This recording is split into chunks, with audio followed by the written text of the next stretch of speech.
Hi, today I'm going to be talking about the trans-theoretical model of behavior change. This was developed by James O. Prochaska and Carlo De Clemente, and it's based on principles developed from over 35 years of different theories based on psychotherapy. It's defined as an integrative model of behavioral change that assesses a person's readiness to act on healthier behaviors. It provides strategies or processes to guide the individual through the stages of change. So how does it operate? It's designed to aid individuals who intentionally change behavior by understanding the process of change. It operates on the assumption that people don't change behaviors quickly and decisively, but rather that changes in behavior, especially habitual behavior, occurs continuously through a cyclical process. Different behavioral theories and constructs can be applied to the various phases of the model where they may be most effective, and we'll talk about this in more detail. So there are a few core constructs of the trans-theoretical model of behavior change. There are the stages of change, which is when you change, the process of change, or how you change, the decisional balance, which is why you change, and self-efficacy, which is the confidence to change. So this is an example of what the stages of change look like. There are 6 total stages: pre-contemplation, contemplation, preparation, action, maintenance, and termination. And for each stage of change, different intervention strategies are most effective at moving the person to the next stage of change and subsequently through the model to maintenance, which is the ideal stage of behavior. So one of the constructs is the process of change. While the stages of change indicate when particular shifts in intentions and behaviors occur, there are 10 processes of change that describe how these shifts occur, and they represent activities and experiences that individuals apply and engage in during the journey of attempting to change their behavior. So you can see the different processes to the right. There's consciousness rating, dramatic relief, self-reevaluation, etc. You can just read the list, so on and so forth. Another core construct of the trans-theoretical model of behavior change is the decisional balance. This is essentially weighing the pros and cons of making the change. It describes the importance of an individual's reason for changing or not changing, and usually uses balance sheets to do so. So you can see an example of the balance sheets right here. The last construct is self-efficacy. So this reflects the degree of an individual's confidence in their ability to accomplish a certain task and withstand temptations of relapse. The trans-theoretical model employs an overall confidence score to assess an individual's self-efficacy, and a change in the level of self-efficacy can predict a lasting change in behavior.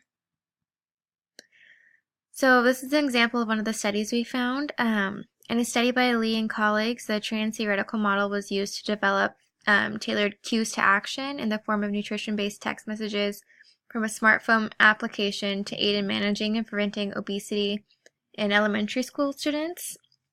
So obesity has been found to cause a great burden on the economy. More specifically, in 1998, the estimated medical costs associated with obesity were $78.5 billion, and in 2008, it was estimated to rise to $147 billion. So that's a jump of about $68.5 billion in just 10 years. And if it keeps trending upward the way it has, in 2018, we'll spend over $215 billion in obesity-related costs. So these costs can come from medical tests, procedures, prescriptions, loss of productivity. So the findings from this study have proven that the adoption of electronic devices in healthcare are efficient, low cost, and safe options. And some of the barriers to the study were lack of basic nutrition knowledge of what constitutes a healthy diet, being unaware of what or how to change, and lack of self-confidence in making those changes. So the program design was based off of addressing these barriers, being unaware of what constitutes a healthy diet and basic nutrition knowledge, being unaware of what or how to change, and their levels of self-confidence in making those changes in regards to where they fall in the trans-theoretical model and stages of change. So you can see the program design used a combined algorithm for tailored nutrition messages, and it was created in conformity with the consumption status of 6 particular items: fruits, vegetables, processed foods, sugar-sweetened beverages, and fast foods. Messages were also based off of their level of behavior change on the model, and self-confidence and self-efficacy was taken into account as well. So the ultimate goal was to have individuals consume 5 vegetables per day, 2 fruits per day, and to have their diet void of processed foods such as sugar-sweetened beverages, fast food, and instant foods. Subjects were asked to set goals for themselves that brought them one step closer to reaching their ultimate goal, and the exact method behind these messages is explained on the next slide. So here you can kind of see the use of the trans-theoretical model. It's important in the study because it allows change to occur over time and not overnight. The trans-theoretical model constructs processes of change are utilized in the study to help guide the children through their stages in hopes to create lifelong habits of change. So the initial text messages were informational and conscious raising. So they were getting those who aren't already in action phase, thinking about why they should be making the change and utilizing the information provided to make smart ones. For those individuals who are still contemplating informational and self-reevaluation, messages were utilized to help these children gain knowledge while identifying what barriers stand in their way of making changes. For those preparing for change, confidence-boosting messages were sent to help build their self-efficacy as well, and suggestions of how to eat to help confidence and get them started. These subjects were also sent self-liberating messages and asked to make a promise to themselves to get started. It kind of just helped with their commitment levels. And finally, those in the action stages received more suggestions on how to eat, as well as social support messages and reinforcement messages. These messages not only helped them make healthier choices, but also guided them to group up with friends and family to help hold them accountable. So shown in this image, current intake status and its ranges are the first criteria. So these correspond with an intake level of 1 through 10. The second criteria, which was mentioned earlier, was the individual's decision, a yes or no decision to make dietary changes and how confident they feel in making those changes. These two factors, along with the first criteria, help decide where the individual lies on the stages of behavior change in the trans-theoretical model. The type of nutritional message they will receive are based off of these factors. And in this study, there were 3,276 messages created and sent out in hopes of bringing the individuals closer to their ultimate goal. So unfortunately, no follow-up data has been published to this date on this study, but several recent studies utilizing methods similar to this one have reported positive results in achieving reduction of fat intake and increasing fruit and vegetable intake. So overall, the trans-theoretical model has been found useful and effective in nutrition education. So some of the pros to using the model would be that it can promote long-term change. It works only when the individual is actually ready to make the change, which is a good thing because we're not forcing people into things that they don't want to do.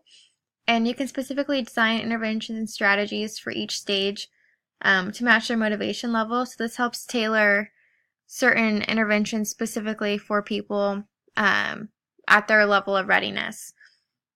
On the other hand, some cons would be that change doesn't occur right away. Because we want it to be long-term, it's not going to happen overnight. Another con would be that change can only occur when the individual realizes and accepts that there is a problem that needs changing. The process won't work unless they're willing to accept that. And it's more difficult to implement at the population level because it is so individualized. Some things might not apply to large groups of people. So some suggestions for use. This model can be applied to things like promoting physical activity or when providing nutrition education. It can also be used when educating patients or providers. So when you're teaching providers new counseling techniques, this model can be used to help them make their own behavior change. So here's an example for nutrition education.